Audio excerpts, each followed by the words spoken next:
Guys welcome back to my YouTube channel. फेरि पनि स्वागत छ सबैजनालाई मेरो ब्लगमा। आई होप हजुरहरू सबैजना सन्चै हुनुहुन्छ होला, म पनि सन्चै छु।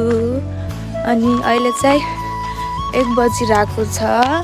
देख्न सक्नुहुन्छ भ्यू चिसो छ, लास्टै पानी परे जस्तै भइरहेको छ। अनि म चाहिँ घाँस काट्न जान लागिरहेको छु। अनि हाम्रो घरमा चाहिँ अहिले कोही हुनुहुन्न, त्यसैले अनि छोरालाई थाहा नै छ हिजो म हस्पिटल गएको थिएँ दिदीलाई लगेर। अनि हिजो चाहिँ चेक गराउँदाखेरि नर्मल नै छ भनिरहनु भएको थियो डक्टरले। तर घर ल्याइसकेपछि अहिले दिदीलाई गाह्रो भएर चाहिँ बिहान मम्मीहरूले लगेर जानुभएको छ हस्पिटल। अनि अब के हुन्छ थाहा छैन, तर खुसीको खबर चाहिँ छ, म चाहिँ माइजू बन्नेवाला छु। अनि आउनु पर्ने चाहिँ 21 गते हो डेट, तर आजै नै आउन हतार भइसकेको छ बेबीलाई।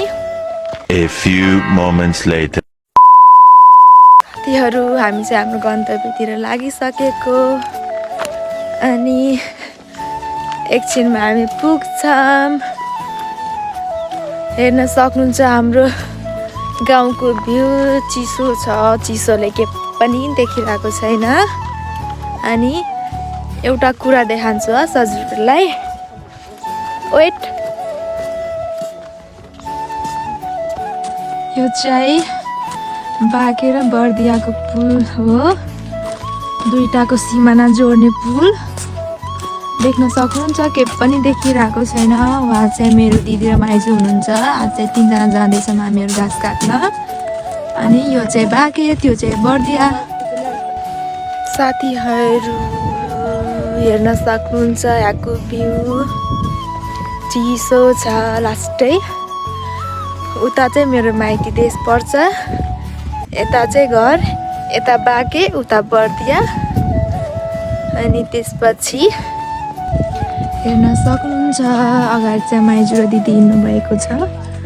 अनि यो चाहिँ मसान घाट पनि हो, यहाँ चाहिँ मान्छे जलाइन्छ।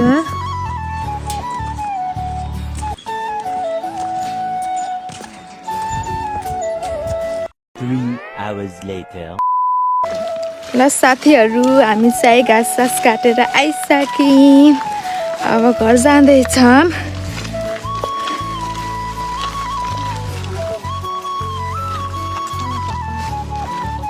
हामी चाहिँ के अरे बोर्डर पारी घाँस छोड्न गएको, बर्दियातिरको घाँस छोड्न गएको। धन्नै चौकीदारले भेटाएन हामीलाई, भाग्यौँ हामीहरू त छिटो काटेर।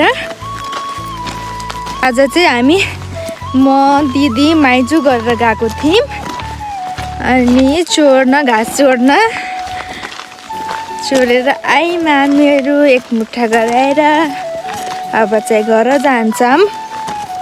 साथीहरू हामी चाहिँ घाँस लिएर आइसक्यौँ।